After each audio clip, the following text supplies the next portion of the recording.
IPL 2024 second హాఫ్‌లో సీన్లు reverse అవుతున్నాయి. ముందు నుంచి దూకుడుగా ఆడిన కొన్ని జట్లు ఇప్పుడు చతికిలపడుతున్నాయి. పాయింట్ల పట్టికలో మొన్నటి వరకు చివర్లో ఉన్న టీమ్స్ వరుస విజయాలతో దూసుకెళ్తున్నాయి.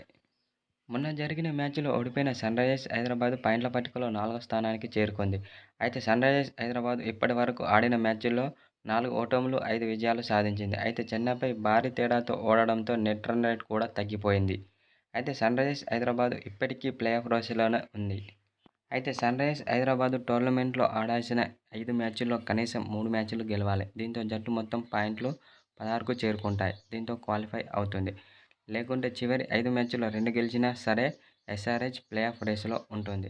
అయితే ఈ క్రమంలో నెట్ రన్ రేట్‌ను పెంచుకోవాలి. అంటే భారీ తేడాతో విజయాలు సాధించాలి. ఒకవేళ 4 మ్యాచ్లు ఓడిపోతే మాత్రం జట్టు ప్లేఆఫ్ అవకాశాలు మరింత దూరమయ్యే అవకాశం కనిపిస్తుంది.